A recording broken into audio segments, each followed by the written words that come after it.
Badannya kecil. Dia suka mengganggu dan suka mencelakai juga. Mencelakai kita. Dia ya, dan dia dulu sempat juga mencelakai pegawai sini juga. Tak dapat dipungkiri bahwa sosok astral berukuran kerdil yang terus mengganggu penelusuran kami memang cukup meresahkan keberadaannya. Bahkan beberapa tragedi kecelakaan kerja yang terjadi kerap dikaitkan dengan sosok tersebut. Sosok perempuan yang sepertinya dicekuk. Sosok kitab itu semakin dekat.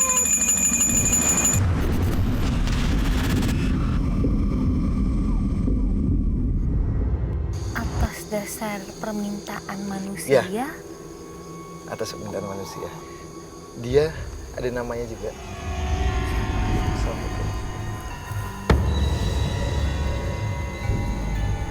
Ini pohonnya bergerak. Ini pohon sebelah kiri. Oh, pohon ada ini makin. Ini nggak tahu kenapa pohon di belakang kita bergerak sendiri. Tadi ini juga masih sampai sekarang. Jadi dia biasa dipanggil Mbah Wi.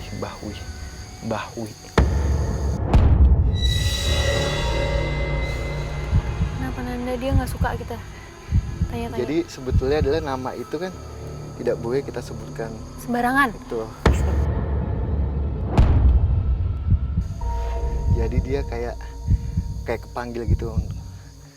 Oke. Tapi dia ada hubungannya nggak Nanda dengan kejadian-kejadian yang pernah terjadi di pabrik ini? Kalau untuk sosok yang ada di sini tidak ada hubungannya sama sekali dengan yang mengganggu tempat ini ataupun yang mencelakai pun juga tidak ada. Sebetulnya ini hanya penunggu aja, penunggu bangunan ini dan kebetulan adalah penunggu asli bukitnya juga. Oke. Terus kita bisa cari di mana lagi Di sebelah sana. informasi tentang lebih jauh tentang tempat ini. Oke, kita akan sana. Oke. Oh ya, sana masih ada jalan lagi ya, Iya. Nanda ya? Sejalan. Oh ini cukup bahaya ya jembatannya karena emang udah nggak Oh, masuk digunakan sana lagi. Mas. Sebuah jembatan kecil nan usang menjadi penghubung kami menuju ke sisi lain bangunan pabrik. Dan di depan kita ini ada bangunan lain lagi ya? Ya, ini bangunannya lumayan gede juga. Dan di samping kita itu juga beneran juga. Udah situ aja, main situ aja. Allah, masuk itu banget. Seketika, Nanda kembali mendapatkan gangguan gaib dari sosok yang berada di dekat bangunan pabrik.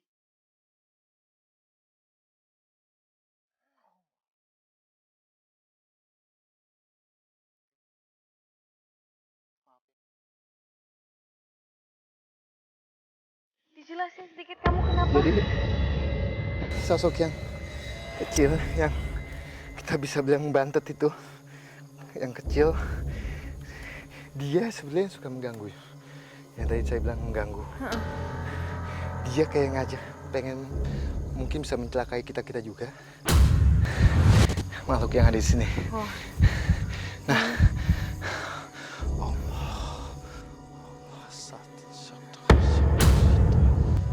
goyang. Iya, itu tuh goyang. Astaga lihat tuh. Goyang. Jadi di situ pohon bambu banyak banget dan ada satu sisi, cuma sisi itu doang yang goyang sendiri Nanda. Iya.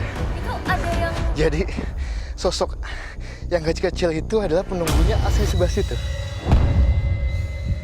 Nah, penunggu yang di sini menempati tempat itu. Diam. Oke, cukup. Diam. Oke. sekarang langsung diam dia daunnya. Nanda itu tadi ada dia apa itu tandanya maksudnya kenapa dia? Jadi sebetulnya yang tadi saya bilang sosok kecil ini bukan kita bisa bilang sosok anak kecil enggak, melainkan sosok yang badannya kecil. Dia suka mengganggu dan suka mencelakai juga. Mencelakai kita. Dia Dan dia dulu sempat juga mencelakai pegawai sini juga. Tak dapat dipungkiri bahwa sosok astral berukuran kerdil yang terus mengganggu penelusuran kami memang cukup meresahkan keberadaannya. Bahkan beberapa tragedi kecelakaan kerja yang terjadi kerap dikaitkan dengan sosok tersebut. Banyak anak-anak di sini. Ya, di sini main tempat mainnya gitu anak-anak juga, anak-anak kecil. Namun, Dan Ananda seolah mengungkap sesuatu yang tak dapat dipungkiri sebagai pengaruh dari banyaknya sosok astral yang ada di tempat ini. Tapi bisa dikatakan bahwa memang dia sosok yang penunggu sini dan emang sosok yang ada di wilayah Kulon ini. wilayah Kulon. Ya, jadi ini kita ada di wilayah Kulon atau wilayah yang masih identik dengan hal-hal magic. Oke. Entah pengobatan ataupun untuk menyakiti. Jadi banyak orang juga yang ada di tempat ini untuk ngambil ilmu. Betul, gitu. wilayah. Wilayah. Bukan di tempat nih, melainkan wilayahnya. Ini wilayahnya Wilayahnya. untuk mereka mencari hal-hal Betul, seperti itu. betul. Adanya dibangun pabrik ini memang pemilik pabriknya udah tahu tanah ini tanah Kulon makanya dibikin pabrik di sini kah? Kalau soal hal itu saya nggak melihat ya. Oh, maksudnya nggak melihat bahwa dia mengetahui nggak sih ini kita udah Iya. masuk ke alam lain? Apakah ini Apa sengaja biasa aja? gitu? Biasanya kan kalau yang awam itu tempat dia aja, yang penting kita nggak ganggu kan gitu. Tapi melainkan untuk di alam gaib itu sama kayak manusia. Di saat kita memasuki alam dia, kita ada unggah-ungguhnya. Alam dia masuk ke alam kita ada unggah-ungguhnya kayak gitu. Oh, jadi bisa dikatakan tanah ini cukup sakral dong Oh, ya, Nanda? Gokil. Ini di samping kita yang bangunan juga besar banget. Iya. Kita belum ngelihat dalamnya kayak apa, penelusuran seperti apa dan Oh, masuk sini Mama. Nanda ini dari dalam Iya, dalam sini. Di dalam bangunan ini. apa dan Oh, masuk sini. apa dan Oh, masuk sini. apa dan Oh, masuk sini. Apa kita mau langsung coba masuk? Oke. Ini kok kita baru di luarnya aja tapi Iya, hawanya udah beda. Gangguan demi gangguan telah kami rasakan di setengah penelusuran kami. Bahkan sebelum memasuki area bangunan yang berada di sisi lain pabrik pun sudah terdengar suara keras layaknya sesuatu yang terbanting.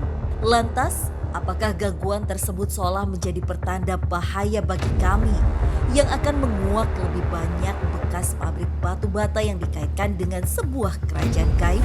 Seakan memperkuat penuturan yang Nanda telah sampaikan tentang lokasi pabrik yang diketahui dibangun di tengah-tengah kerajaan gaib, keangkeran lokasi semakin diperkuat dengan pengakuan yang disampaikan Bapak Asduni, pihak keamanan pabrik yang kerap kali merasakan gangguan-gangguan.